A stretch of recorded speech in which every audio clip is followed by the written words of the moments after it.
La supremacía de la Constitución. El caso de Marbury versus Madison. ¿Qué es la supremacía de la Constitución? La supremacía constitucional significa que en un sistema jurídico determinado, la Constitución rige a todo el ordenamiento legal de aquel Estado, por lo que si una ley, un reglamento, un decreto o cualquier otro dictado normativo de orden jurídico contraviene o se opone a la Constitución, tales ordenamientos son nulos, de pleno derecho y corresponde a los tribunales declarar su invalidez.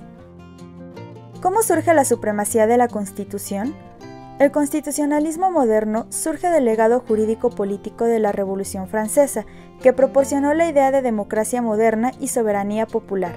Otro de los aportes fue realizado por Estados Unidos a través de su Constitución de 1787, marcando los lineamientos a los que deben apegarse las leyes superiores de los estados modernos. Resultado de lo anterior, se establece un caso emblemático de aquel país, que fue la decisión de la Corte Suprema al resolver el caso Marbury versus Madison, con el voto del juez John Marshall en el año de 1803, siendo el precedente jurídico más significativo que dio cabida al principio y teoría de la supremacía constitucional. ¿Qué sucedió en el caso de Marbury versus Madison? En el año de 1801, John Marshall toma el cargo de juez en la Corte Suprema de los Estados Unidos. Durante ese mismo año, Thomas Jefferson toma posesión de la presidencia de dicho país. Cuando Marshall toma posesión como presidente en la Corte Suprema, el Poder Judicial en Estados Unidos era la rama de gobierno menos respetada y la más débil, además de que el presidente de los Estados Unidos pertenecía al partido contrario al del juez, ocasionando una relación complicada entre ellos. El caso comienza cuando a pocos días de que Jefferson tomara posesión de la presidencia, el presidente en curso, Adams, realiza el nombramiento de 42 jueces de paz para servir por un periodo de 5 años en los distritos de Columbia y Alexandria. Ante esto, el Senado realizó las ratificaciones correspondientes el 3 de marzo, un día antes de la toma de posesión de Jefferson. Para ese entonces, Marshall también se desempeñaba como secretario de Estado y era él quien debía sellar los nombramientos y enviarlos a sus titulares. Ante la premura de la solicitud, no pudo concluir con esta, dejándola en manos del nuevo secretario de Estado, James Madison, quien se negó a sellar y entregar los nombramientos faltantes. Para 1802, la situación no se había resuelto y además el Senado decide modificar la ley sobre los circuitos judiciales y elimina las plazas de los jueces nombrados por Adams. William Marbury es uno de los jueces que había sido nombrado por el presidente Adams y ratificado por el Senado, pero no recibió su nombramiento. Ante ello, él demandó a Madison como responsable de mandarle su nombramiento y en el carácter de secretario de Estado, pidiendo una orden de mandamus para que el gobierno se viera obligado a hacerle llegar su nombramiento. El 24 de febrero de 1803, Marshall da a conocer el veredicto a nombre de la Suprema Corte, el cual expone mediante 3 preguntas fundamentales. ¿Tiene el promovente derecho al nombramiento que solicita? Si tal derecho o ese derecho le ha sido negado, ¿las leyes de su país le ofrecen un remedio? Si le ofrecen tal remedio, ¿ese remedio es un mandamus que expide la Corte?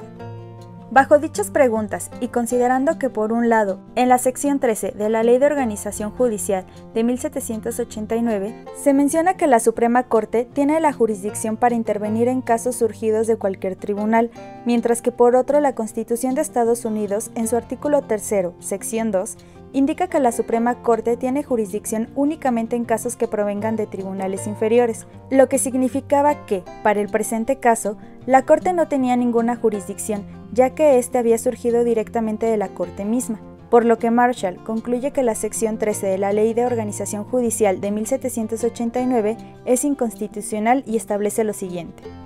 1. La Constitución representa la ley suprema de una nación, que limita los poderes. 2. Una ley creada por el Congreso, contraria a la Constitución, es nula y no puede obligar a los tribunales a obedecerla. 3. La obligación del Poder Judicial es hacer valer la ley y proteger la Constitución. 4. En casos donde una ley ordinaria del Legislativo y la Constitución sean aplicables, deben considerar que la Constitución es superior a cualquier otra ley. De esta manera se crean las bases de la supremacía de la Constitución y de las obligaciones de un juez. ¿Cuál es la importancia de la supremacía constitucional para el derecho constitucional? Parte esencial del derecho constitucional es el análisis, reflexión y comprensión de la Constitución como texto fundamental de un sistema jurídico. Así, una de las características principales de esta es ser considerada como la norma suprema, la ley de leyes o Carta Magna. Esto último en recuerdo de la Carta Magna inglesa de 1215, que otorgó de manera pionera derechos a los ciudadanos ingleses que debían ser respetados inclusive por el monarca. Así, la Constitución da consistencia a cualquier sistema jurídico concreto, pues es la base de la estructura del Estado. Así lo exponen distinguidos tratadistas internacionales como Giorgio Vidal y Raymond Quer de Marber en Francia, Manuel García Pelayo Alonso y Gregorio Peces Barba en España, al igual que Germán Vidart Campos y Segundo Linares Quintana en Argentina. Igualmente en México, los clásicos de esta materia de los que destacan Don Felipe Tena Ramírez, Ignacio Burgoa, José Gamas Torruco, Jorge Carpizo y Enrique Sánchez Bringas, entre otros, al disertar con amplitud sobre el valor supremo de la Constitución.